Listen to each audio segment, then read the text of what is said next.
istiwa. Okey depan.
Bismillahirrahmanirrahim. Alhamdulillahirabbil wassalatu wassalamu ala asyrafil anbiya'i wal mursalin wa ala alihi wa sahbihi ajma'in.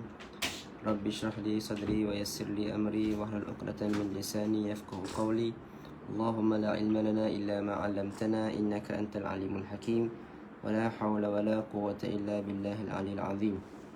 Alhamdulillah, syukur kita kepada Allah Subhanahu wa taala kerana masih lagi memberikan kita peluang untuk menghirup udara Allah Subhanahu wa taala, bernafas dengan nafas yang diberikan oleh Allah Subhanahu wa taala. Maka insya-Allah pada malam ini kita akan sambung lagi perkongsian kita di dalam Kitabul Adab Islam min Adabil Islam, yang mana pada kelas yang lepas kita telah membincangkan beberapa adab. Antaranya adalah kita selalu dituntut untuk kita mengkedepankan, mendahulukan orang yang lebih berumur daripada kita daripada segala perkara, daripada segala aspek pekerjaan. Contohnya seperti nak makan, contohnya seperti nak berjalan, dan banyak lagi contoh-contoh lain yang telah kita bincangkan pada kelas yang lepas. InsyaAllah pada malam ini dan mungkin pada malam esok juga kita akan masuk sedikit ke dalam adabut ta'am. Adabut ta'am iaitu adab ketika kita makan. Walaupun dalam kitab ini tak disebutkan secara khusus, satu tidak dibuat satu bab khusus tentang adab makan, tetapi insya-Allah kita mengambil sedikit fawaid ataupun faedah daripada adab-adab yang kita pernah pelajari, iaitu adab ketika makan. Maka lihatlah betapa indahnya agama kita, agama Islam ini, sampai ke perbuatan makan pun ada adab-adabnya tersendiri. Ada perihal-perihal yang perlu kita ikuti, ada tutur cara yang diajarkan oleh Nabi Baginda sallallahu alaihi wasallam. Berbeza dengan agama-agama yang lain yang mana mereka itu tidak ada adab dalam banyak perkara. Bahkan mereka sendiri meniru ataupun mengikut jejak langkah orang-orang muslimin, yang mana mereka orang muslimin ini dah ada role model, dah ada idola, dah ada pengikut yang Allah berikan kepada kita. Alhamdulillah, itu adalah satu nikmat yang besar kepada umat Nabi Muhammad sallallahu alaihi wasallam. Jadi insya-Allah pada malam ini kita akan sebutlah beberapa adab ta'am yang saya dah kumpulkan, lebih kurang 10 ataupun beberapa adab yang lain lah, 10 ataupun lebih sikit, tengok pada waktu. Kalau tak sempat malam ini, kita akan sambung pada malam esok. Maaflah malam ni lewat sikit live sebab ada kesilapan teknikal sikit tadi. InsyaAllah. Ahlan wa sahlan kepada semua yang hadir. Ustaz Nik Rusti, Muhammad Hafiz, waalaikumsalam. Muhammad Firdaus, waalaikumsalam. Ahlan wa sahlan. InsyaAllah malam ni kita live daripada dua Facebook. Yang pertama Facebook saya sendiri dan juga Facebook Ribat Anwarus Safa yang sekarang masih lagi dibina. InsyaAllah semoga kita dapat hebah-hebahkanlah page tersebut, InsyaAllah. Baik, kita masuk kepada adabut ta'am. Yang ni saya tak baca daripada buku lah, saya tak baca daripada kitab ini kerana memang tak disebutkan secara khusus. Cuma dia ada masuk sedikit sahaja tentang adab-adab ketika makan. Adab yang pertama yang perlu kita tahu, yang memang semua orang dah tahu dah sebenarnya, 3 adab yang disebut oleh Nabi SAW dalam satu hadis. Nabi kepada seorang sahabat yang kecil ketika itu, kata Nabi SAW, "Ya ghulam, sammillah wa kul biyaminik wa kul mimma yalik."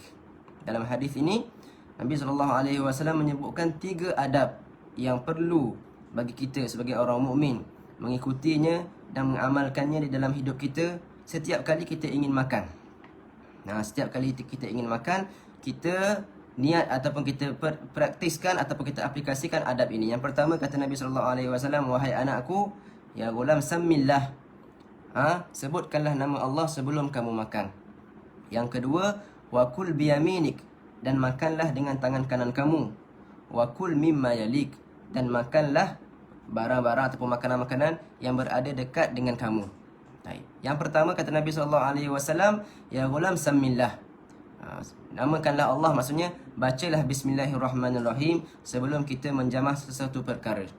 Kerana bila kita membaca bismillahirrahmanirrahim ini, maka makanan tersebut akan dijaga oleh Allah Subhanahu wa taala. Bahkan kata Nabi SAW, "Idza akala ahadukum fakul bismillah, fa idza nasiya an yadhkurallaha ta'ala fi awwalihi falyakul bismillahi awwalihi wa akhirih," ataupun bismillahi awwaluhu wa akhiruhu. Siapa yang terlupa untuk membaca bismillahirrahmanirrahim pada awal makan, sebelum makan dia terlupa nak baca, maka sunat bagi dia untuk membacakan bismillahi awwaluhu wa akhiruhu. Bismillah dengan nama Allah pada awalnya dan akhirnya. Ini bagi orang yang terlupa membaca bismillah pada awal makan. Tapi siapa yang tak baca, maka syaitan akan makan bersamanya. Kata Nabi SAW, barang siapa yang masuk ke rumah dengan tidak membaca nama Allah dan makan dengan tidak menyebut nama Allah Subhanahu wa taala, maka dia telah memberikan tempat tidur dan memberi makan kepada syaitan. Adapun orang-orang yang membaca bismillah sebelum masuk rumah dan sebelum dia makan, maka iblis akan berkata kepada tentera-tenteranya, "Tidak ada makanan untuk kamu malam ini, tidak ada tempat tinggal untuk kamu pada hari ini. Kerana tuan kamu ataupun manusia ini telah membaca bismillahirrahmanirrahim, maka tidak ada tempat tidur untuk kamu pada malam ini. Dan tidak ada makanan asyak, makanan malam untuk kamu pada malam ini." Maka itulah pentingnya kita membaca bismillahirrahmanirrahim supaya makanan kita itu diberkahi oleh Allah Subhanahu wa taala. Makanan yang diberkahi oleh Allah Subhanahu wa taala akan memberi kenyang yang cepat, memberi tenaga kepada kita dan akan menghindari kita daripada penyakit kalau kita baca bismillahirrahmanirrahim. Adapun makanan yang tak dibaca bismillah, maka itu lebih dia punya kemungkinan untuk dijangkiti penyakit, kemungkinan untuk didapat sakit dengan makanan tersebut lebih besar kerana dia tidak menyebut nama Allah Subhanahu wa taala. Maka kalau dia terkena sakit disebabkan dia tak membaca bismillah, maka janganlah dia salahkan melainkan diri dia, sebab dia sendiri yang melupakan untuk membaca bismillahirrahmanirrahim. Maka apabila kita terlupa untuk membaca bismillahirrahmanirrahim, maka disunatkan kita untuk membaca bismillahi awwaluhu wa akhiruhu ataupun bismillahi awwalihi wa akhirihi. Bismillahi awwaluhu wa akhiruhu. Kata para ulama, walaupun selepas makan dah selesai makan baru terlupa dia belum baca bismillah, disunatkan juga dia untuk membaca bismillahi awwaluhu wa akhiruhu. Kerana apa? Kerana pernah suatu hari Nabi SAW melihat kepada seorang lelaki yang dia terlupa baca bismillahirrahmanirrahim. Kemudian dia makan sampai satu tahap dia teringat. Maka dia pun membaca bismillahi awwaluhu wa akhiruhu. Kata Nabi SAW, syaitan masih lagi makan bersama dia selagi mana dia tak membaca bismillah. Setelah dia mula baca bismillah, maka syaitan tadi termuntah balik. Maka kata para ulama, walaupun dah selesai makan, disunatkan dia juga untuk baca lagi doa bismillahi awwaluhu wa akhiruhu. Dengan apa? Dengan harapan syaitan tadi termuntah balik segala makanan yang dia makan. Berbeza dengan dalam wuduk. Dalam kita berwuduk, tengah berwuduk, kalau terlupa bismillah, boleh baca bismillah. Tetapi kalau dah habis wuduk, kata para ulama, tak disunatkan dah untuk membaca bismillah awaluhu wa akhiruhu, tetapi dia hanya baca doa selepas wuduk sahaja. Kerana tujuannya berbeza. Tujuan dalam makan tadi, kita baca bismillah tadi supaya syaitan tadi boleh muntahkan apa makanan yang dia makan bersama kita. Maka orang yang tak membaca bismillah sebelum dia makan, ataupun dia terlupa baca bismillah, maka dia telah memberi makan kepada syaitan. Dia telah memberi makan kepada iblis, sehingga iblis tadi menjadi gemuk, dan iblis tadi akan kuat untuk mengacau dia. Maka dia lebih mudah untuk dikacau oleh iblis, kerana dia sendiri yang telah memberi makan kepada syaitan tersebut. Baik. Itulah kata dalam hadis ini, idza dakhala ar-rajul baitahu fadzakara Allah Ta'ala inda dukhulihi wa inda ta'amihi faqala asy-syaitan la mabita lakum wa la 'asha'a lakum. Ketika mana seorang lelaki itu membaca bismillah sebelum dia masuk rumah dan sebelum dia makan, maka ketua iblis akan berkata kepada tentera-tentera mereka, tidak ada makanan untuk kamu pada malam ini, tidak ada tempat tinggal untuk kamu pada malam ini. Maka begitulah yang adab yang pertama, iaitu membaca nama Allah ataupun membaca bismillahirrahmanirrahim sebelum kita makan. Yang kedua, dalam hadis tadi yang sama, Nabi SAW kata, kul biyaminak, kul biyaminik, makanlah kamu dengan tangan kanan kamu. Pernah suatu hari Nabi menegur seorang lelaki, seorang Arab Badui yang makan dengan tangan kiri. Maka Nabi kata, ya fulan, kul biyamin, makanlah kamu dengan tangan kanan. Ataupun kul biyaminik, makanlah kamu dengan tangan kanan kamu. Kata lelaki tadi, dia tak nak makan dengan tangan kiri kerana dia sombong, berasa sombong dengan Nabi SAW. Maka dia pun kata, la astati', aku tak mampu nak makan dengan tangan kanan. Nabi suruh lagi dia makan dengan tangan kanan. Kul biyaminik, dia jawab lagi, la astati', aku tak mampu. Maka pada kali ketiga dia membalas dengan la astati', maka Nabi kata SAW, la stata'ta, kamu tak akan mampu dah. Maka selepas itu kata dalam rawi hadis, fama rafa'ahu ila fihi, dia tak mampu nak mengangkat tangan kanan dia kerana dia sebelum ini sombong untuk mengangkat tangan kanan dia. Tangan dia jadi apa? Syalal. Jadi apa? Jadi lumpuh. Tak mampu dia nak mengangkat tangan kanan dia untuk makan, kerana dia sombong dengan Nabi SAW. Saya pernah terbaca dalam satu kajian, dalam satu risalah, mengatakan bahawasanya di tangan kanan kita ini ada perkara-perkara yang mana menghalang daripada bakteria-bakteria buruk untuk menyerang perut-perut kita. Siapa yang makan tangan kanan, dia punya kesihatan lebih terjaga daripada mereka yang makan tangan kiri. Sebab itulah kalau kita tengok, hatta orang-orang kafir pun sekarang mengatakan sepatutnya dari segi kesihatan sendiri kena makan dengan tangan kanan. Kerana dengan tangan kiri tadi ada bakteria-bakteria yang boleh merosakkan perut kita. Mungkin adalah doktor-doktor di sini yang boleh mengesahkanlah, wallahu alam, dengan kesahihan perkara tersebut, tapi pernah terbaca di apa, risalah-risalah. Baik. Dan juga kata Nabi SAW, Sammillah wa kul biyaminik wa kul mimma yalik. Bacalah nama Allah sebelum kamu makan, dan makanlah dengan tangan kanan, dan makanlah perkara-perkara ataupun makanan yang dekat dengan kamu sahaja. Bermaksud kalau kita makan secara berjamaah, makan beramai-ramai, jangan kita menjolorkan tangan kita jauh untuk mengambil lauk-lauk yang jauh. Maknanya kita ambil dahulu yang dekat-dekat sahaja dengan kita, barulah kita boleh minta dengan orang lain untuk perdekatkan lauk-lauk yang jauh. Itulah adab yang diajarkan oleh Nabi SAW. Baik, itu 3 adab yang kita sebut. Yang pertama, membaca bismillah. Yang kedua, makan dengan tangan kanan. Yang ketiga, al-aklu mimma yalih, dia makan dengan yang dekat dengan dia. Baik. Yang keempat, dalam kita makan secara berjamaah, kalau kita makan beramai-ramai, seharusnya kita mendahulukan orang yang lebih tua daripada kita untuk memuliakan dia makan. Seperti mana yang kita dah sebut sebelum ini, kita seharusnya mendahulukan orang yang lebih berumur daripada kita daripada semua perkara. Kalaulah tidak ada orang yang berumur, cari orang yang alim ataupun orang yang afdal daripada kita. Contohnya ada ustaz, ataupun ada pemimpin-pemimpin, ataupun ada guru kita, walaupun sama umur dengan kita, maka seharusnya kita jangan makan sehinggalah mereka dahulu yang memuliakan, yang menjamah makanan. Kata pada sahabat Nabi SAW, kunna idza du'ina ila ta'amin ma'a Rasulillah SAW lam nadha' aydiyana hatta yabda Rasulullah SAW fayadha' yadahu. Kata para sahabat, kami kalau berkumpul dengan Nabi SAW nak makan, kami tak letak tangan kami di atas makanan, melainkan Nabi dahulu yang akan memulakan.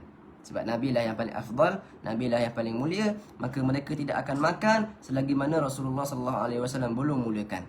Maka begitulah kita, kalau kita berada bersama dengan orang-orang yang macam ni, maknanya ada orang-orang yang lebih afdal daripada kita, ada guru kita, ada ibu bapa kita, ataupun ada orang yang lebih tua daripada kita, maka jangan kita mula-mula makan sebelum mereka memulakan makan dahulu. Itu adalah adab supaya kita kedepankan mereka. Kalaulah tidak ada orang yang lebih afdal daripada kita, contohnya dia yang sama umur semua, reunion katakanlah, reunion, maka yang paling afdal adalah untuk memulakan makanan adalah orang yang berada di sebelah kanan tuan rumah. Orang yang berada di sebelah kanan tuan rumah lah yang paling layak untuk memulakan makan. Maka tuan rumah akan persilakan dahulu dia untuk memakan. Itu kalau apa? Kalau semuanya satu taraf, satu level sahaja.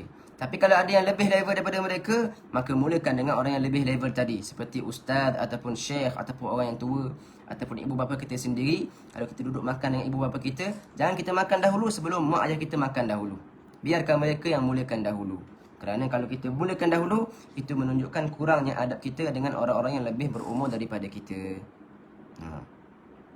Baik. Suatu hari dalam bab bismillah tadi, Nabi SAW duduk bersama para sahabat, 6 orang tak silap saya. Tiba-tiba datang seorang Arab Badui, datang masuk dalam halaqah tersebut nak makan bersama Nabi, dan dia terus makan. Memulakan makan. Tiba-tiba makanan yang tadi, yang sepatutnya cukup untuk 6 orang, tak cukup, tak kenyang semuanya. Kata Nabi SAW, kalau yang lelaki tadi masuk dan baca bismillah, sudah pasti ta'am dan makanan tersebut akan cukup untuk kamu semua. Tetapi sebab dia masuk, dia tak baca bismillah, maka syaitan makan bersama dia. Bila syaitan makan bersama dia, maka tidak ada barakah. Bila tidak ada barakah, makan banyak mana pun tak kenyang. Itulah barakah, kebaikan yang Allah letakkan pada satu perkara. Kalau tidak ada barakah, maka tidak akan diberkati makanan yang kita makan tadi, maka susahlah nak kenyang. Makan 2-3 pinggan nasi pun tak kenyang-kenyang lagi. Sebab apa? Sebab syaitan ada makan bersama dia, iblis ada makan bersama dia, maka dia tidak akan dapat barakah. Makanan yang barakah ini, makanan yang sedikit tapi boleh memberi tenaga yang banyak. Dia makan sikit saja pagi, tapi dia boleh tahan makanan tersebut sampai ke malam. Sebab apa? Sebab makanan dia ada barakah. Antara juga cara untuk menambahkan barakah dalam makanan kita, kata Nabi SAW, adab yang kelima, dan adab yang keempat tadi dimulakan dengan orang yang tua. Adab yang kelima adalah al-ijtima' fil akl, makan secara berjamaah. Makan secara berjamaah ini, hadirin hadirat yang dirahmati Allah Subhanahu Wa Taala sekalian, makan secara berjamaah boleh menambahkan barakah dalam makanan kita. Kasratul ayadi yadullu ila kasratul barakah. Lebih banyak tangan yang makan, maka lebih banyaklah barakah yang turun kepada makanan tersebut. Sebab itulah kalau kita di Hadramaut sana dulu, kita selalu makan dalam satu halaqah paling-paling kurang 5 orang. 5 orang makan, tak makan seorang-seorang diri. Maka kalau kita dekat rumah, kalau ada adik-beradik kita kan, kalau boleh, kalau tak selalu pun buatlah jarang-jarang, sekalipun seminggu sekali ke, buat hari Jumaat ke, makan dalam talam, makan secara berjamaah. Kerana kita makan daripada bekas yang sama, maka barakahnya turun pada tempat yang sama. Maka itu lebih bertambah barakahnya. Pernah suatu hari sahabat Nabi SAW mengadu kepada Nabi SAW, "Ya Rasulullah, inna na'kul wa la nashba'." Kata sahabat Nabi kepada baginda SAW, "Ya Rasulullah, kami ni makan tapi tak kenyang. Makan banyak tapi tak kenyang-kenyang." Maka apa kata Nabi SAW? Kata Rasulullah SAW, "La'allakum taftarikun." Boleh jadi kamu ni, sebab apa kamu makan tak kenyang-kenyang ni? Sebab kamu makan berasing-asingan, makan seorang-seorang. Kata mereka, qalu na'am. Benar ya Rasulullah, kami makan berasingan. Seorang makan kat sana, seorang makan kat sini, seorang makan kat sini. Kata Nabi SAW, fajtami'u ala ta'amikum. Untuk menghilangkan masalah kamu makan tak kenyang ni, maka berkumpullah kamu dalam kamu memakan satu perkara. Berkumpul, makan ramai-ramai dalam satu talam. Fajtama'u ala ta'amikum wadhkuru smallahi yubariku fikum. Dan bacalah bismillah, sesungguhnya Allah akan memberkati kamu dengan 2 perkara tadilah. Yang pertama, makan secara beramai-ramai. Yang kedua, baca nama Allah, sebut bismillahirrahmanirrahim. Maka makan secara berjamaah ini boleh menambahkan barakah dalam makanan kita. Maka makanan yang sedikit boleh cukup untuk yang ramai. Sebab itulah kata Nabi SAW, ta'amul ithnain kafi thalathah. Wa ta'amul thalathah kafi al-arba'ah. Makanan untuk 2 orang, 2 packs, 2 portion, jika dihimpunkan dalam satu tempat dan dimakan bersama 3 orang, akan cukup untuk 3 orang tersebut. Ini kata Nabi SAW. Dan memang mujarab. Kalau nak try, boleh buat.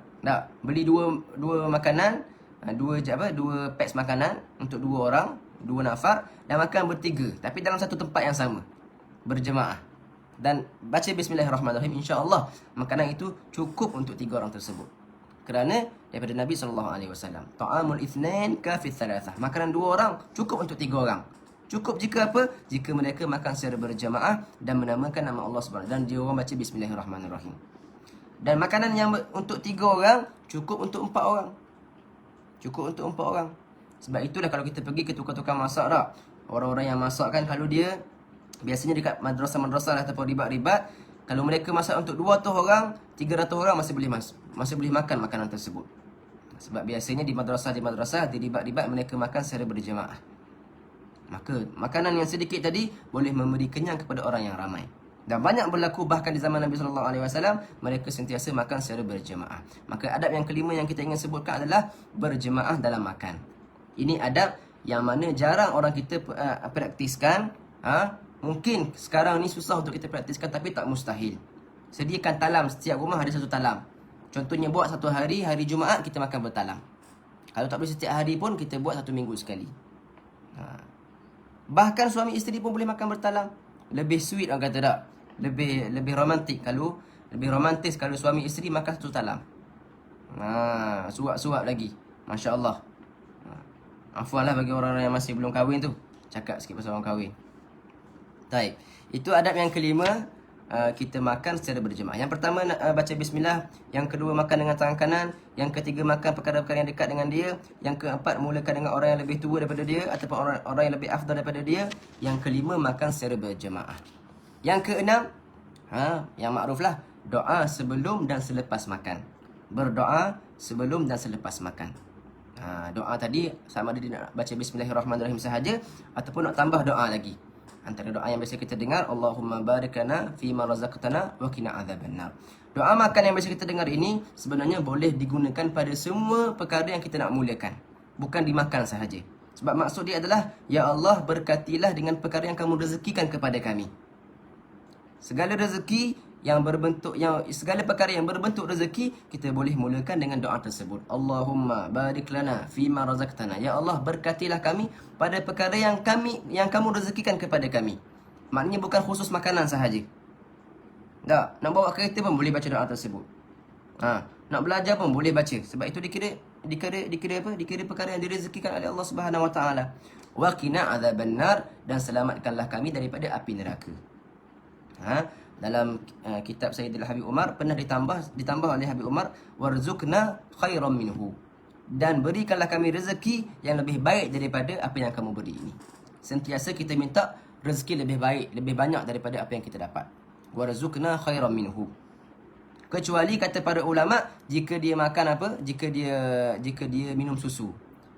Jika minum susu, tak dibacakan doa warzuqna khairan minhu. Wazidna minhu.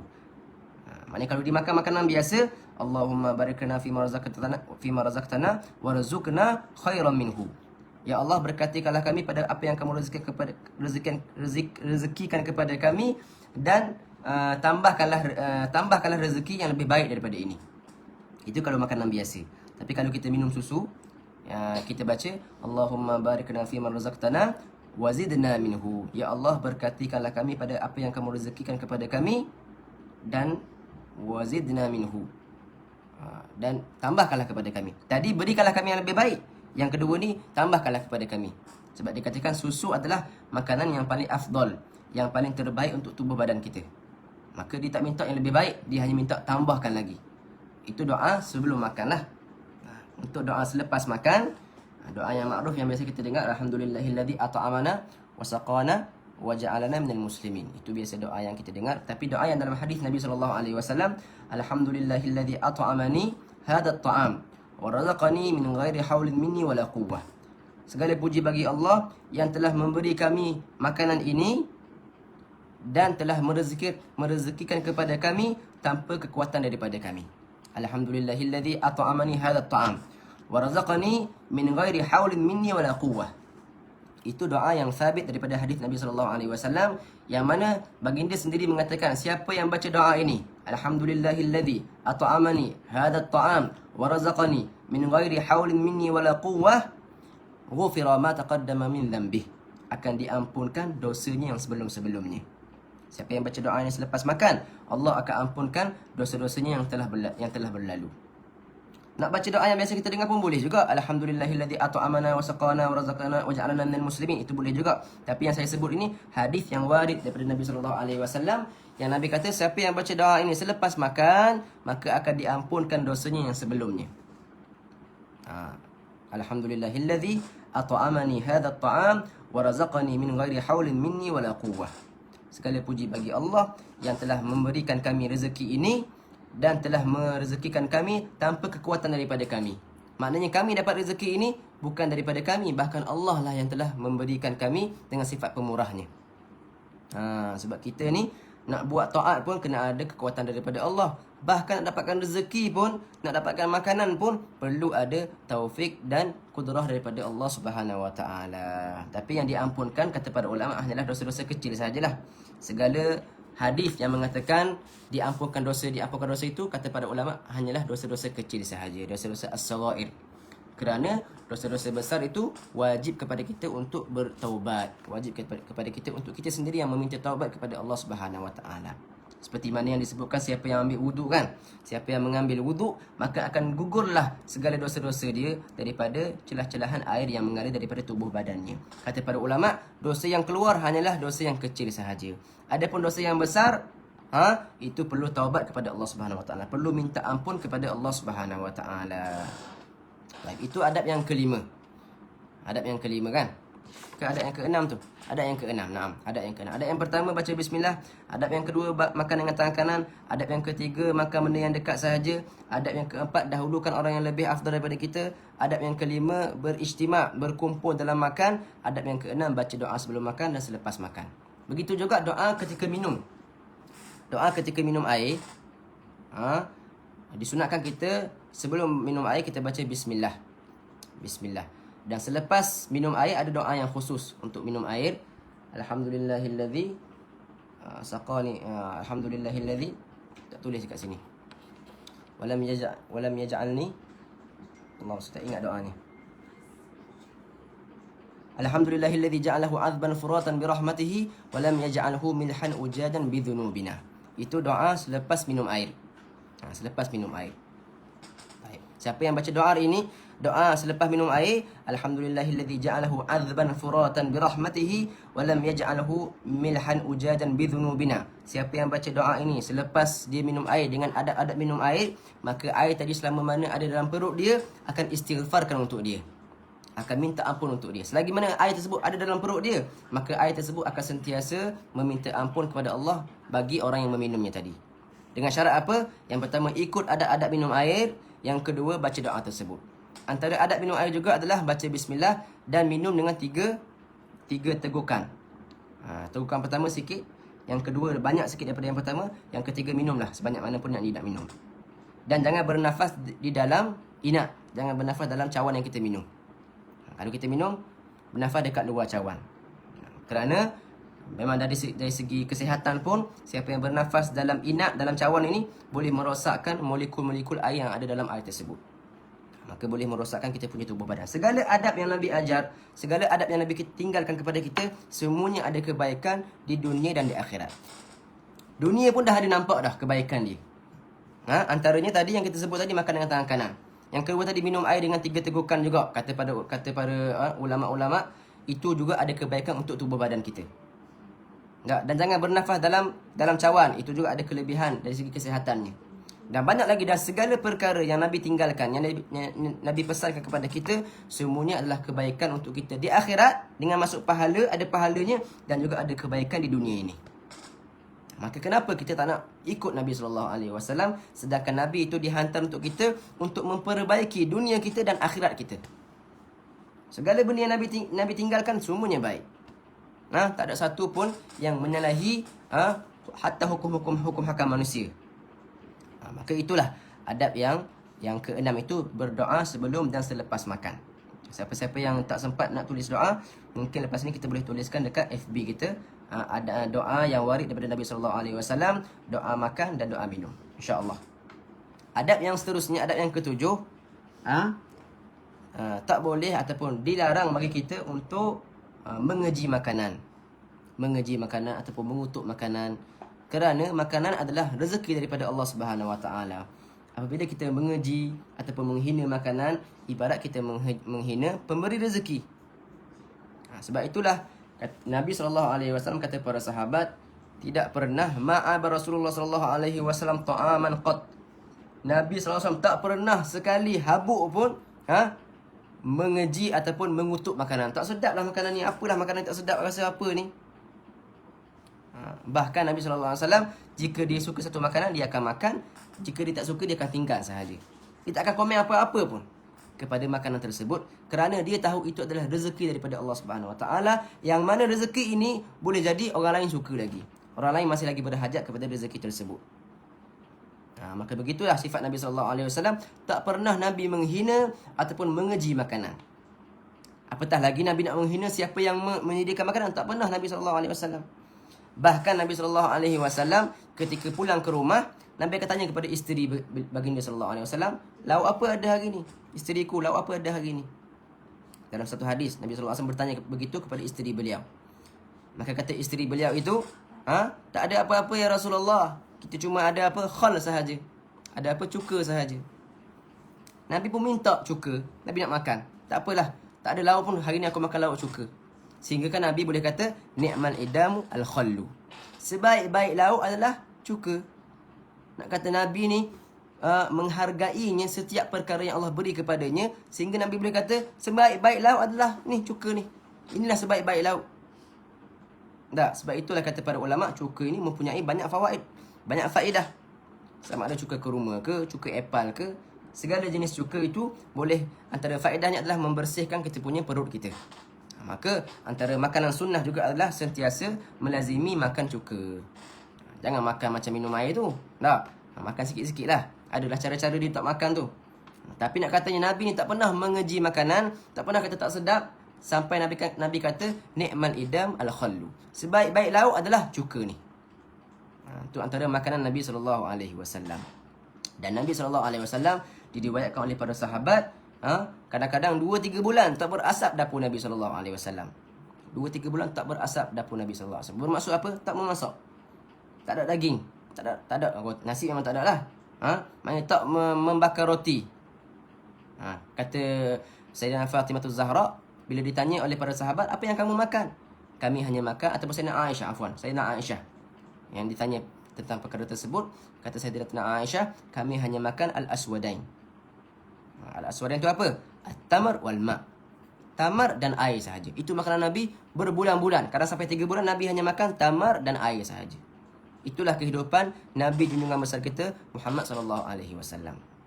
Tapi Nabi pernah makan daging. Nabi selalu makan daging. Bahkan diriwayatkan juga Nabi pernah makan ayam. Dan ikan memang ada riwayat. Nabi makan ikan dan Nabi makan ayam. Baik. Begitulah kehidupan Nabi SAW.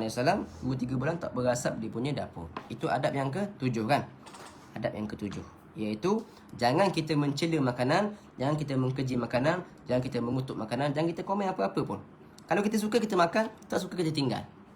Tak, ni kadang-kadang tak, mak dia bawa makanan, lauk masin sikit, kata apa ni mak, masin ni tak sedap lah. Maka berjaga-jaga. Yang pertama, adab dia dengan makanan tidak ada. Yang kedua, adab dia dengan ibu dia tidak ada. Itu perkara-perkara yang perlu kita fokuskan, yang perlu kita highlightkan. Jangan kita terlepas pandang. Baik. Adab yang seterusnya, yang terakhirlah insya-Allah, dan kita akan sambung pada esok hari. Sedikit lagi daripada adab makan. Adab yang terakhir adalah jangan makan dengan keadaan muttaki'. Jangan bersandar ketika makan. Antara adab nabawi, adab yang diajarkan oleh Nabi SAW adalah tidak bersandar ketika makan. Kata Nabi SAW, la akulu wa ana muttaki'an. la akulu muttaki'an. Aku tidak akan makan secara menyandar. Muttaki'an dalam hadis ini adalah dia bersandar di bantal. Apa diletak bantal dekat ni, dia menyandar macam ni. Macam orang Arab kan, dia ada jalsat, dia ada majlis dia kan. Dia duduk bertenggek di atas bantal. Tangan dia tu disendarkan di atas bantal. Duduk macam-macam orang raja macam tu. Dan Nabi tak akan makan secara begitu. Kerana itu adalah cara makan orang-orang yang sombong. Cara makan orang-orang yang tidak bersyukur kepada Allah SWT. Maka Nabi tak mengikuti jejak langkah orang-orang yang sombong. Maka begitulah adab. Janganlah kita makan secara menyandar. Jangan menyandar sangat. Tak. Bersandar di bantal. Itulah adab yang ke-8, insya-Allah. Kita berhenti di sini sahaja. Di sini ada soalan. Rasulullah makan daging kambing berapa kali biasanya? Sebulan sekali ataupun jarang-jarang sangat? Jarang-jarang sangat Nabi SAW makan daging. Tapi ada riwayat yang menceritakan Nabi makan seekor kambing bersama dengan 3 orang sahabat saja. Nabi, Sayyidina Abu Bakar, Sayyidina Umar. Tak silap ana lah. Ataupun dengan seorang sahabat lagi, 4 orang. Menghabiskan seekor kambing. Kata para ulama, sebab apa Nabi boleh habiskan kambing 1 ekor makan 4 orang? Sebab dah lama tak makan daging. Bahkan Nabi ketika itu dah berapa lama dah berlapar tak makan nasi, tak makan makanan. Maka ada ketika Nabi makan daging. Cuma di akhir hayat Nabi SAW dikatakan Nabi banyak makan daging sebab apa? Sebab dah dibuka. Islam ni dah tersebar luas dan Islam dah jadi, masa tu dah banyak harta dah. Dah banyak orang, bilat-bilat ataupun kawasan-kawasan yang dibuka oleh orang Islam. Ketika itu terbuka sedikit rezeki bagi orang Islam. Maka ketika itu Nabi lebih kerap makan daging nak dibandingkan dengan sebelum Islam tersebar luas. Sebab itulah Sayyidina Umar juga pernah menangis apabila dia tengok makanan banyak depan dia menangis.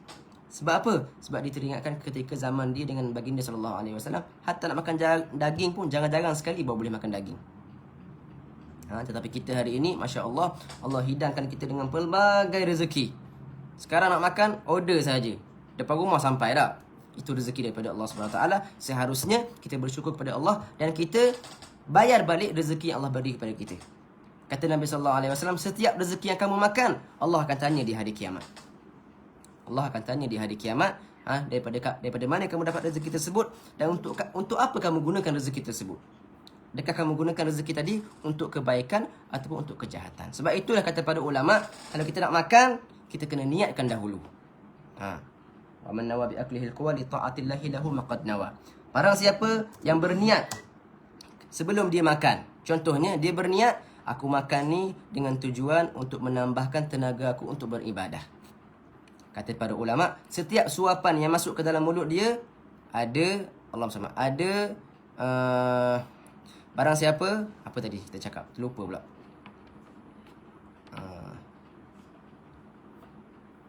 Tak ingat dah. Apa? Baca soalan jadi tak ingat. Allahumma salli ala Muhammad. Baik, insya-Allah lah sampai sini sajalah. Kita berhenti. Tak ingat tadi saya cakap apa tadi ya? Tak habis tadi.